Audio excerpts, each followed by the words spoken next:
Sa ngalan ng Ama, ng Anak at ng Espiritu Santo. Amen. Ang pagpapala ng ating Panginoong Jesucristo, ang pag-ibig ng Diyos Ama, at ang pakikipagkaisa ng Espiritu Santo naway sumainyo lahat. At sumaiyo rin. Ang Panginoon ay mapakikinggan sa banayad na tinig, sa gitna ng mga nagsasalpukang alon at malakas na hangin dumaraan sa ating buhay. Patuloy siyang nangungusap sa atin. Ako ito, huwag kayong matakot. Patuloy nawa tayong manalig na kasama natin ng Diyos sa mga karaniwan at maging sa mga di pangkaraniwang karanasan sa ating buhay, upang tayo maging marapat gumanap sa banal na pagdiriwang, aminin natin at pagsisihan ng ating mga kasalanan. Inaamin ko sa makapangyarihang Diyos At sa inyo, mga kapatid, na lubha akong nagkasala sa isip, sa salita at sa gawa, at sa aking pagkukulang, kaya isinasamo ko sa mahal na Birheng Maria, sa lahat ng mga anghel at mga banal, at sa inyo, mga kapatid, na ako'y ipanalangin sa Panginoong ating Diyos. Kaawaan tayo ng makapangyarihang Diyos, patawarin tayo sa ating mga kasalanan at patnubayan tayo sa buhay na walang hanggan. Amen. Panginoon, kaawaan mo kami. Panginoon, kaawaan mo kami. Kristo, kaawaan mo kami. Kristo, kaawaan mo kami. Panginoon, kaawaan mo kami. Panginoon, kaawaan mo kami.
Ikaw na nag-aalis ng mga kasalanan ng sanlibutan. Maawa ka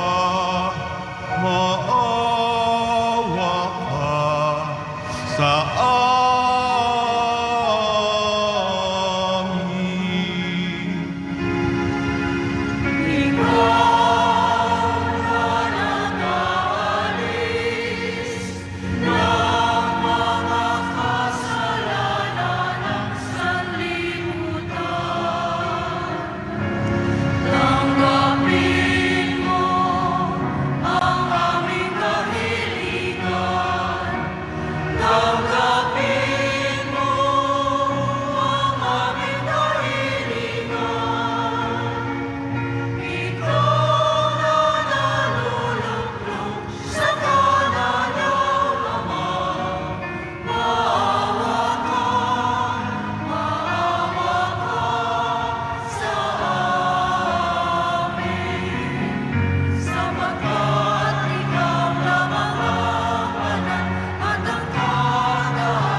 Manalangin tayo. Ama naming makapangyarihan, lakas loob ka naming tinatawagan. Sa ngalan mo, Ama naming banal, sa kalooban namin ay pananahin mong lubos ang iyong espiritong sa amin kumukupkop upang sa lupaing pinangako kami makapasok sa pamamagitan ni Jesucristo kasama ng Espiritu Santo magpasawalang hanggan. Amen. Magsiupo ang lahat.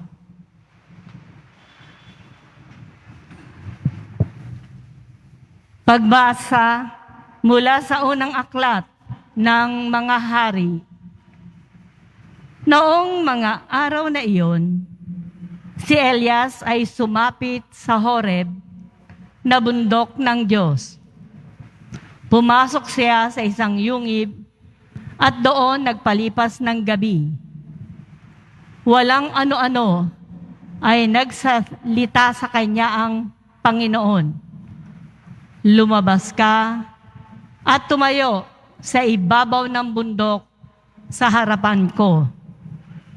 Pagkasabi nito, ay dumaan ang Panginoon at umihip ang napakalakas na hangin. Sumabog ang bundok at nagkadurog-durog ang mga bato sa lakas ng hangin. Ngunit wala sa hangin ang Panginoon. Nang tumigil ang hangin, ay lumindol. Ngunit wala sa lindol ang Panginoon. Pagkalipas ng lindol, ay kumidlat. Ngunit wala rin sa kidlat ang Panginoon. Pagkalipas ng kidlat, narinig niya ang isang banayad na tinig. Lumabas si Elias. Tinakpan ng balabal ang kanyang mukha at naghintay sa bunganga ng yungib. Ang salita ng Diyos. Salamat sa Diyos. Pag-ibig mo'y ipakita, iligtas kami sa dusa. Pag-ibig mo'y ipakita, iligtas kami sa dusa. Aking naririnig magmula sa poon ang sinasalita. Sinasabi niyang ang mga lingkod niya ay magiging payapa. Kung mga sisisi at di nababalik sa gawang masama, ang nagpaparangal sa pangalan niya'y kaniyang ililigtas. Sa ating lupain ay mananatili ang kanyang paglingap. Pag-ibig mo'y ipakita, iligtas kami sa dusa. Ang pagtatapatan at pag-iibigan ay magdadaop palad. Ang kapayapaan at ang katwiran ay magsasamang ganap. Sa balat ng lupa ay pawang maghahari, yaong pagtatapat, at ang katarungan na may maghahari mula sa itaas. Pag-ibig mo'y ipakita, iligtas kami sa dusa. Gagawing maunlad ng Panginoong Diyos itong ating buhay. Ang mga halaman sa ating lupain ay bubungang mainam. Sa harapan niya, yaong maghahari ay pawang katarungan. Magiging payapa at susunod ang madla sa kanyang daan. Pag-ibig mo'y ipakita, iligtas kami sa dusa.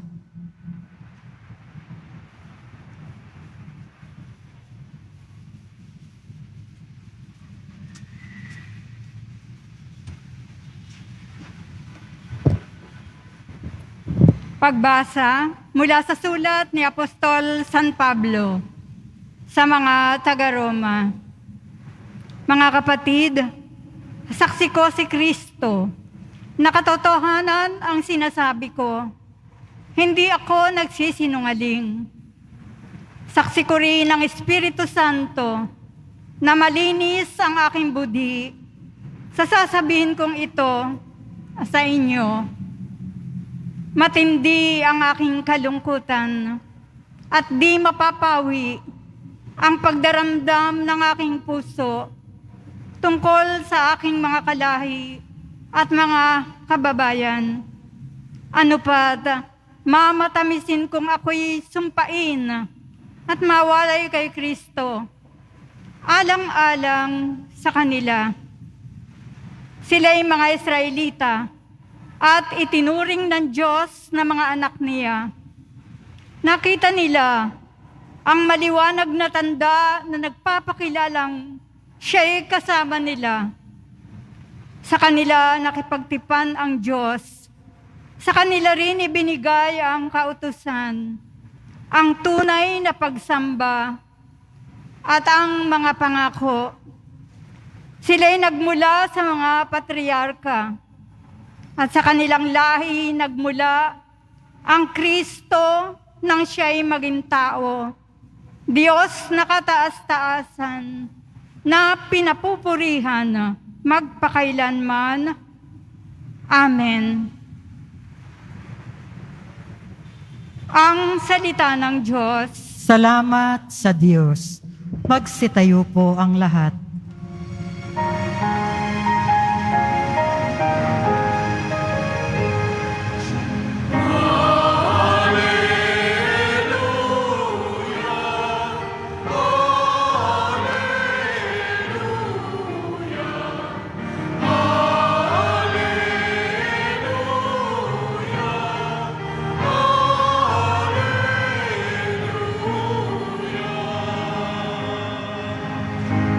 Poon ikaw ang pag-asa, ang salita mo'y ligaya, pag-asa ko sa tuwina.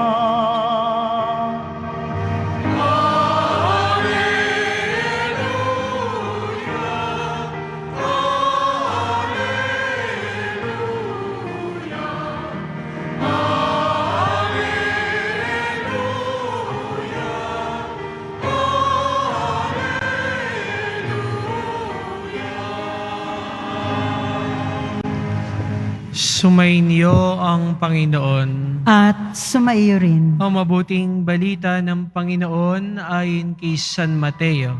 Papuri sa iyo, Panginoon. Noong panahong iyon, matapos pakainin ng mga tao, agad pinasakay ni Jesus sa bangka ang kanyang mga alagad at pinauna sa kabilang ibayo, samantalang pinauuwi niya ang mga tao. Pagkaalis sa mga ito, umahon siya sa burol upang manalangin. Nag-iisa siyang inabot doon ng gabi. Samantalang nasa laot na noon ang bangka at sinasalpok na ng alon sapagkat pasalungat sa hangin. At nang madaling araw na sumunod sa kanila si Jesus at naglalakad sa ibabaw ng tubig. Kinalibutan sa takot ang mga alagad nang makita nilang may lumalakad sa ibabaw ng tubig. Multo sigaw nila, ngunit agad siyang nagsalita at sinabi sa kanila, "Huwag kayong matakot, si Jesus ito." At nagsalita si Pedro, "Panginoon, kung talagang kayo iyan, papariyanin ninyo ako sa ibabaw ng tubig." Sumagot siya, "Halika." Kaya't lumunsad si Pedro sa bangka at lumunsad sa ibabaw ng tubig, palapit kay Jesus. Ngunit ang mapansin niya ang hangin, siya'y natakot at nagsimulang lumubog.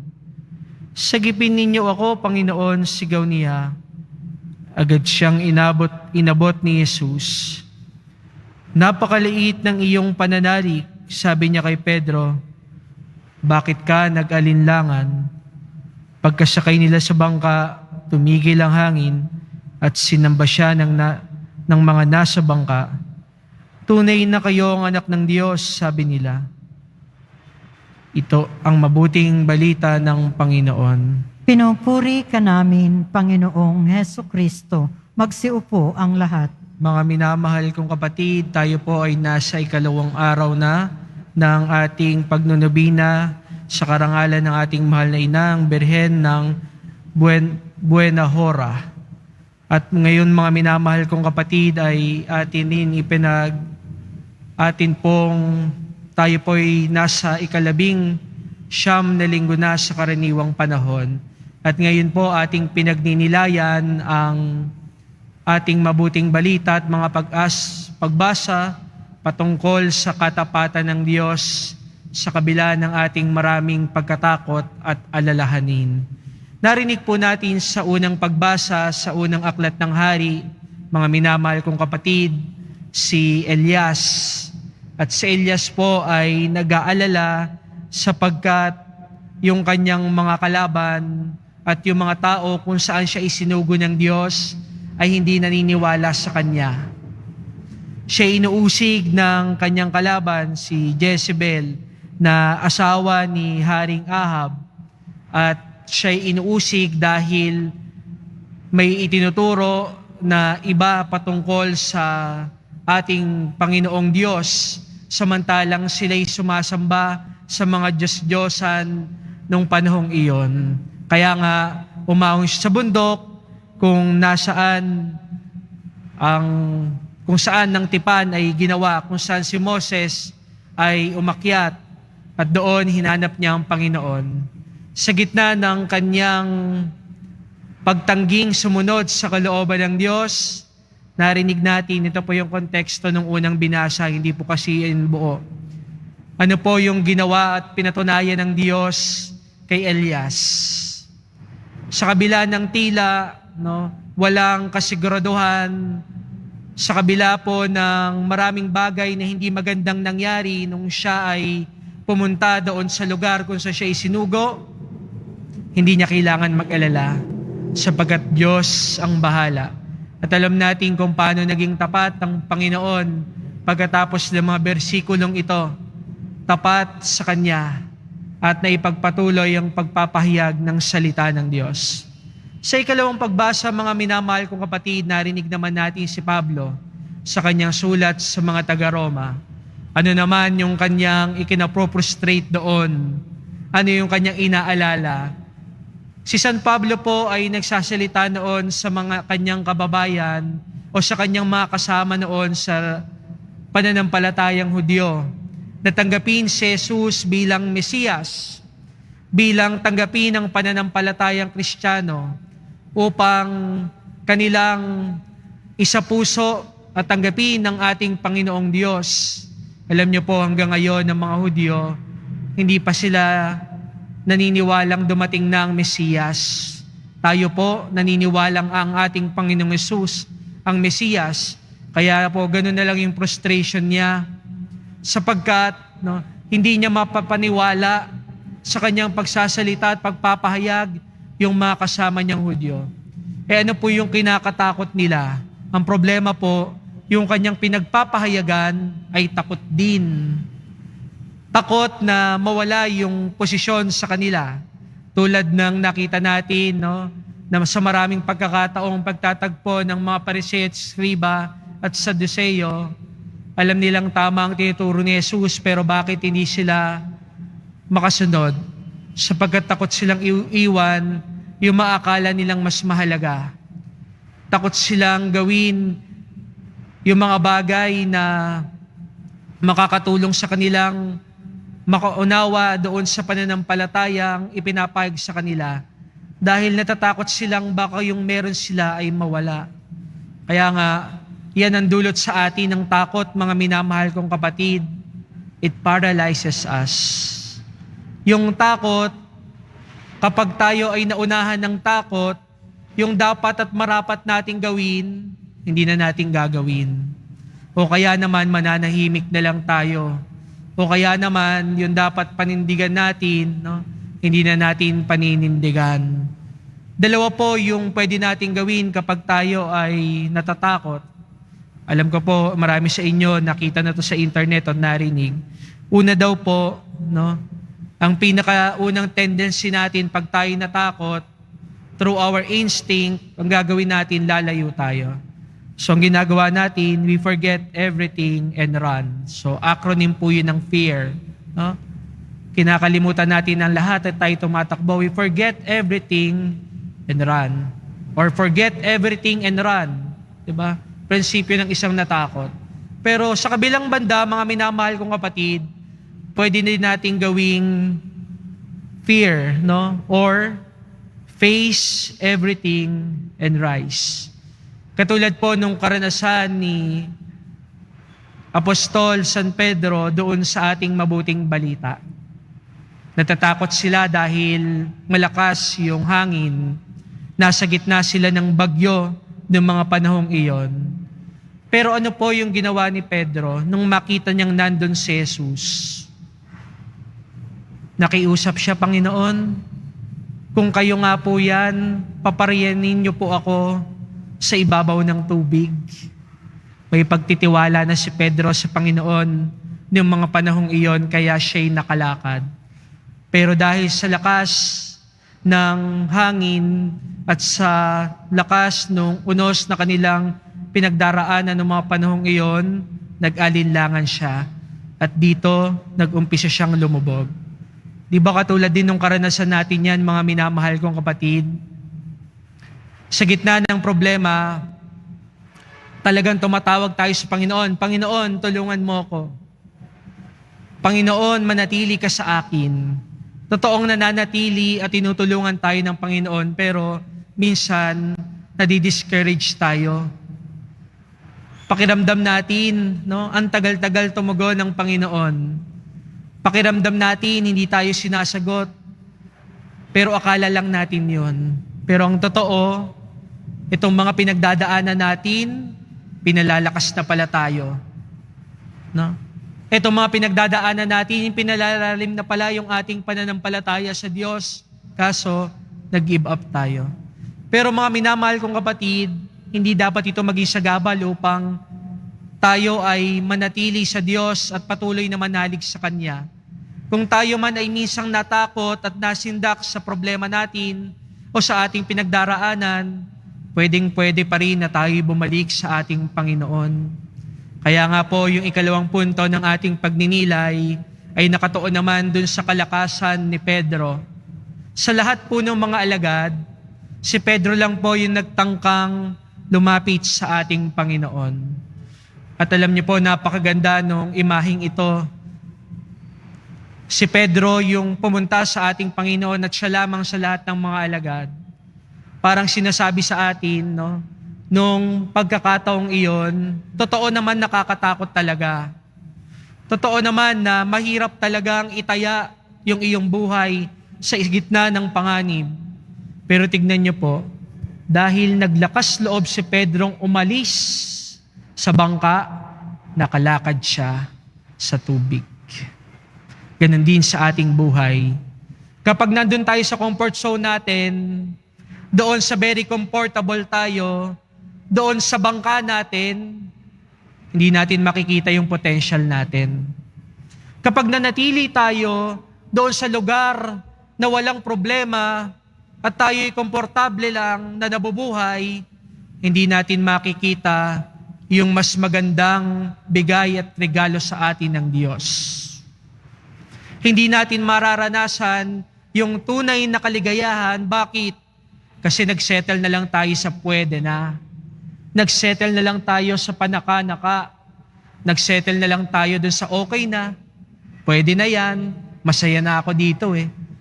Pero yung ikinasasaya natin, kung tayo tataya sa Diyos at mananampalataya, no, i-overcome natin yung ating takot, magugulat tayo.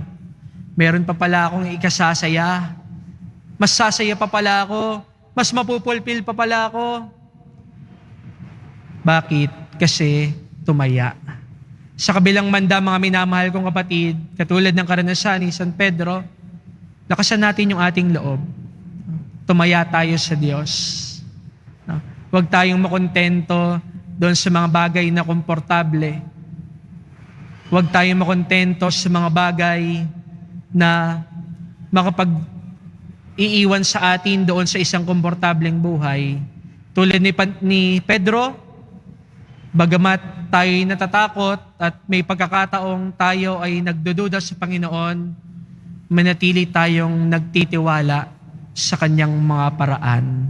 At sa ganitong paraan po, mga minamahal kong kapatid, tunay na magagapi natin ang takot sa ating buhay. Kapag tayo nagtitiwala at tunay na nagtitiwala sa Panginoon, walang kahit anong problema, walang kahit anong suliranin o kahit anong pagkatakot yung kayang pumigil sa atin. Amen.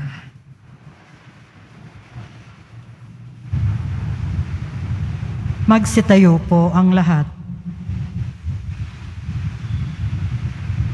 Mga kapatid, sama-sama nating ipahayag ang ating pananampalataya.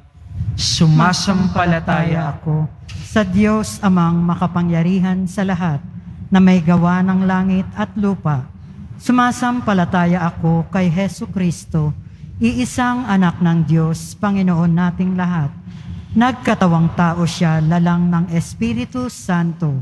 Ipinanganak ni Santa Mariang Birhen, pinagpakasakit ni Poncio Pilato, ipinako sa krus, namatay, inilibing, nanaog sa kinaroroonan ng mga yumao, nang may ikatlong araw, nabuhay na mag-uli.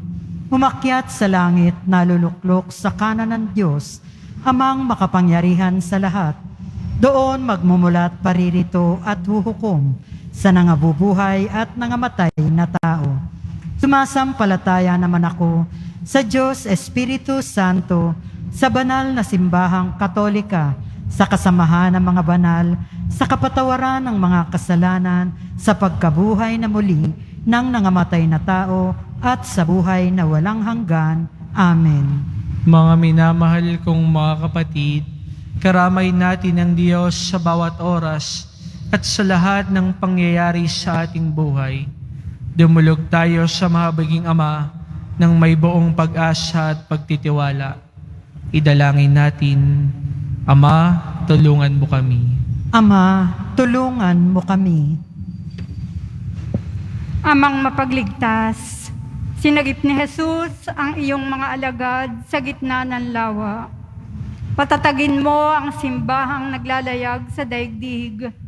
Manalangin tayo. Ama, tulungan mo kami. Amang mahabagin, hindi pinabayaang malunod ni Jesus si Pedro. Gabayan mo ang Santo Papa, mga obispo, pari at diakono sa kanilang pangangaral at pagsasabuhay sa salita ng Diyos. Manalangin tayo. Ama, tulungan mo kami.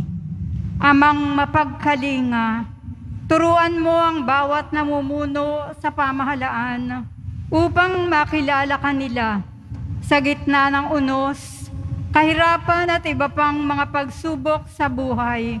Manalangin tayo. Ama, tulungan mo kami. Amang mapagpala, dumadalangin kami para sa mga naglalayag sa karagatan. Patatagin mo ang kanilang pananampalataya at iahon sila sa anumang uri ng tukso at panganib. Manalangin tayo. Ama, tulungan mo kami.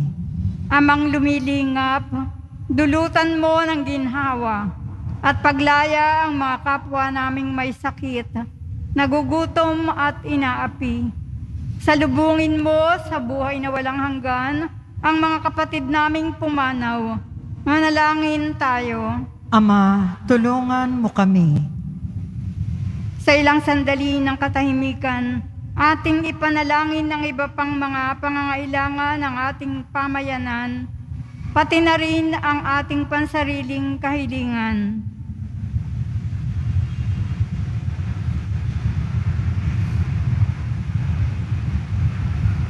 Manalangin tayo. Ama, tulungan mo kami.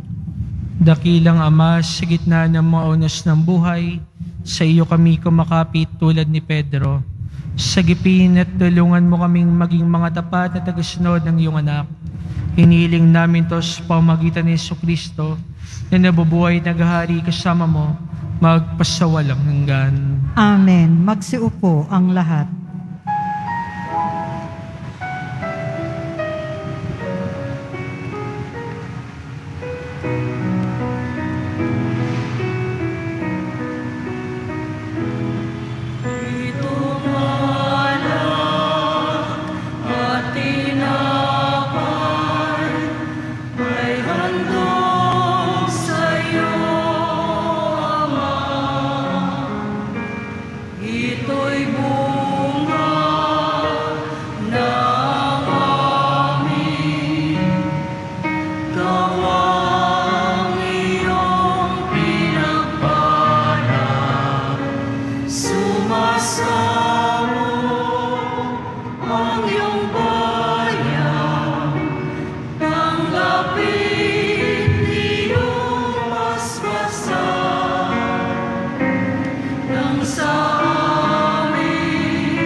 Magsitayo po ang lahat.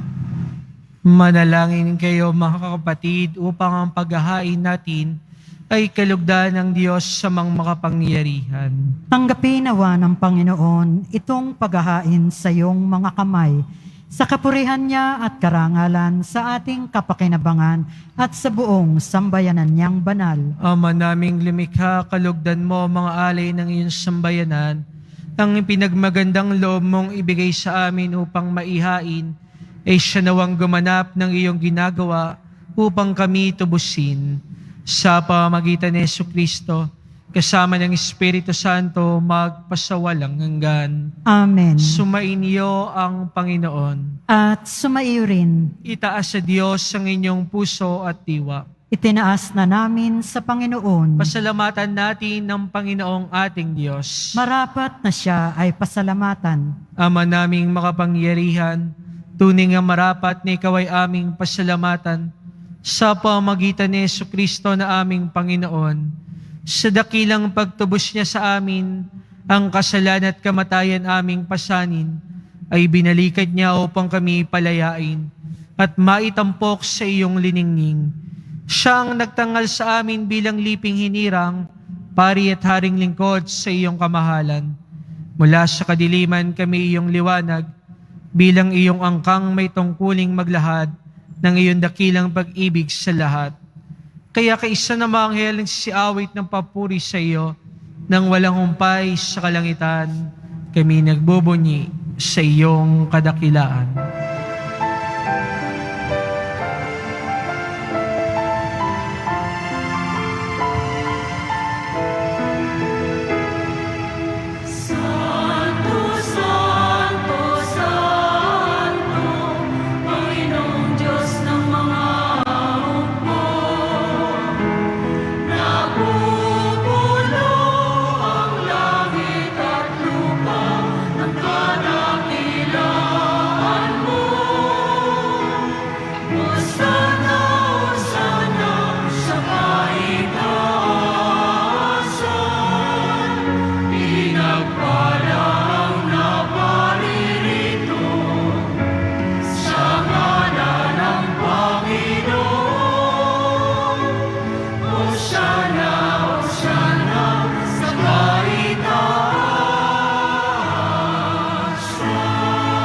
Magsiluhod po ang lahat. Ama naming banal, ikaw ang bukal ng tanang kabanalan.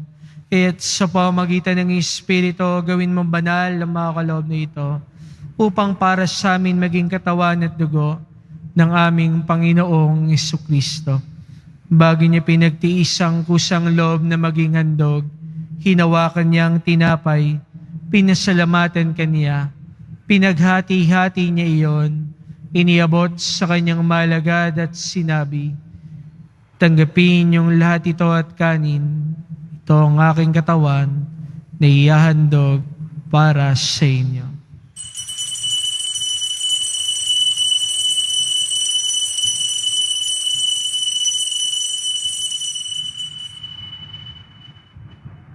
Gayun din naman, nang matapos ang hapunan, hinawakan niya ang kalis.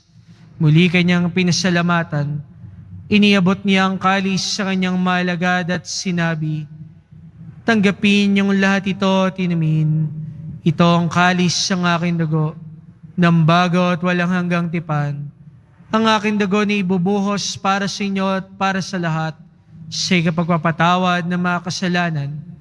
Gawin ninyo ito sa pag-alala sa akin.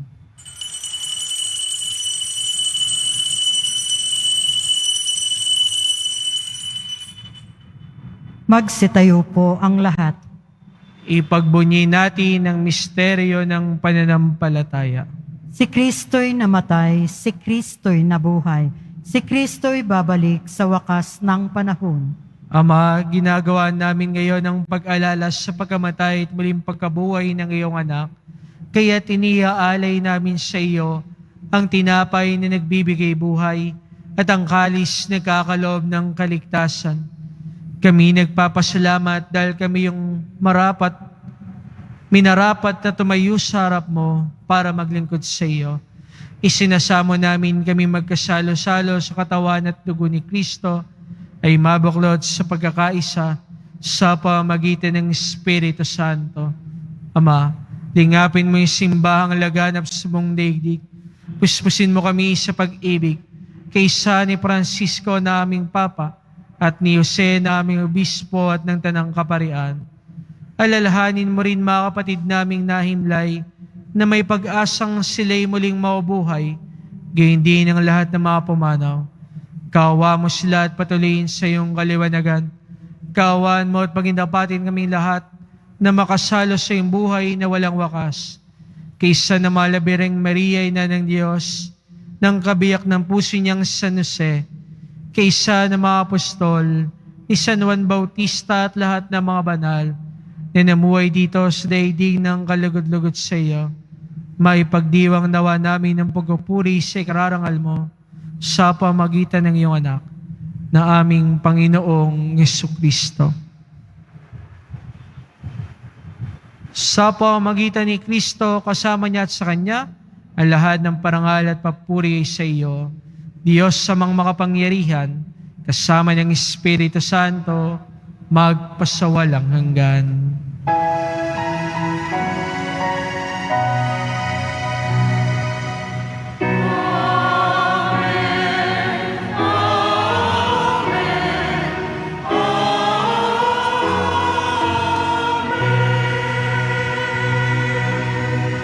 Sa tagubilin naman nakagagaling na utos sa turo ni Jesus na Panginoon natin at Diyos, pahayag natin ng lakas loob.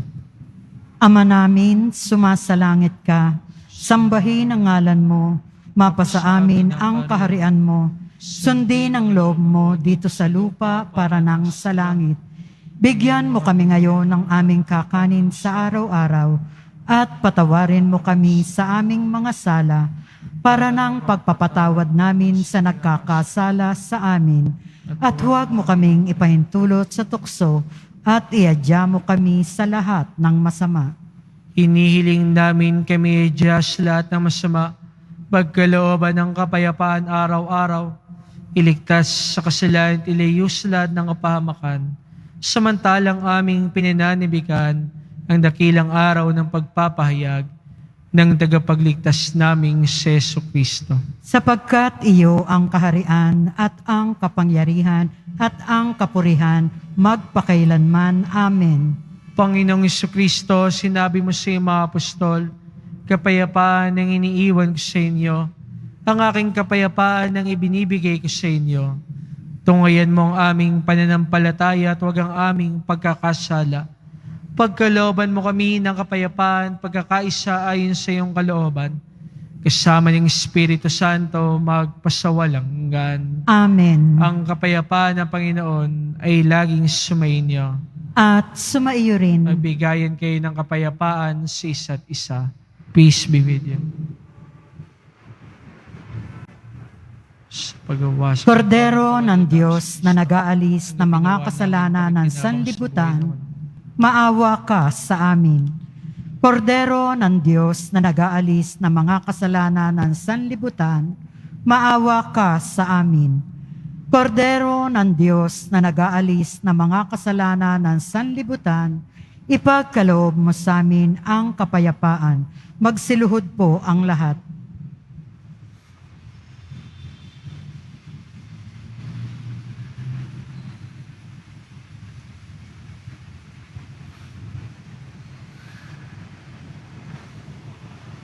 Mga kapatid, ito si Jesus, siyang Kordero ng Diyos, na nag-aalis sa mga kasalanan sa libutan. Mapalad tayong inaanyayahan sa kanyang piging. Panginoon, hindi ako karapat-dapat na magpatuloy sa iyo, ngunit sa isang salita mo lamang ay gagaling na ako. Ipagsanggalang nawa tayo ng katawan at dugo ni Kristo para Amen. sa buhay na walang hanggan. Amen.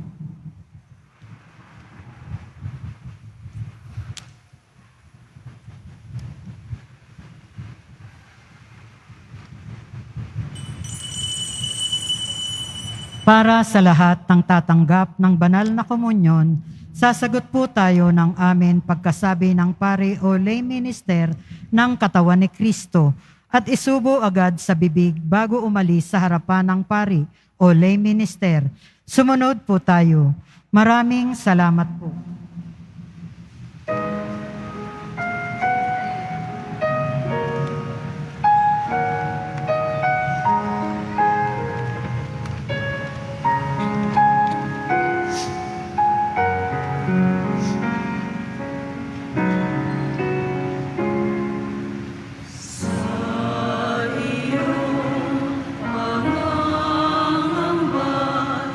Sa iyong pag-ibig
Announcement.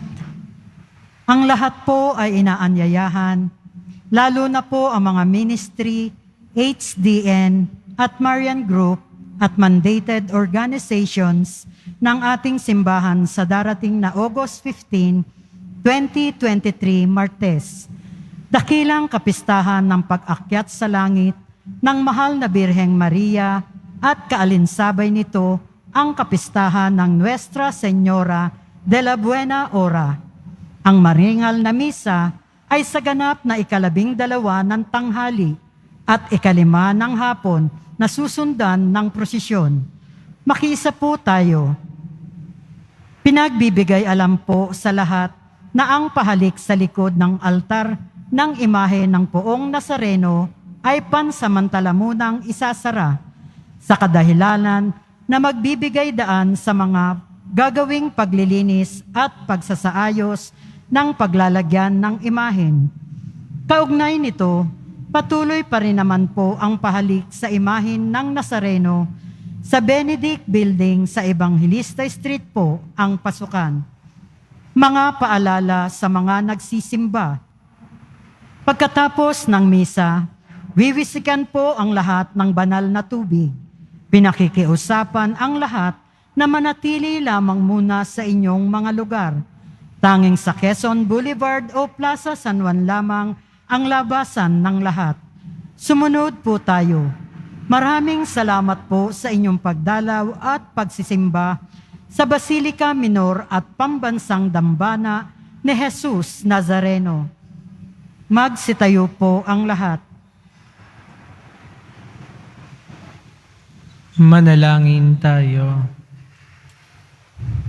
Ama naming mapagmahal, ang pakikinabang namin sa piging na banal ay magdulot nawa sa amin ng kaligtasan at magtangal sa amin sa luningning ng iyong katapatan sa pamamagitan ni Jesucristo, kasama ng Espiritu Santo magpasawalang hanggan.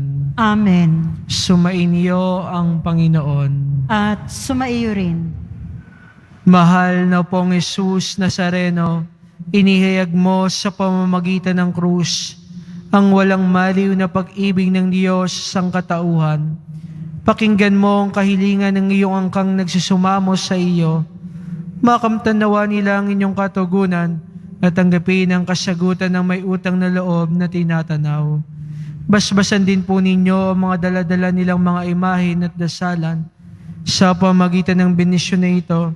Naway maalala nila ang pangako nila noon sa binyag, ni ikaw ay kanilang iibigin at paglilingkuran bilang Panginoon magpasawalang hanggan. Amen. At pagpalain kayo ng makapangyarihang Diyos, Ama, Anak at Espiritu Santo. Amen. Tapos ng ating misa, humayo kayong taglay ang kapayapaan ng Pong Jesus Nazareno. Salamat sa Diyos.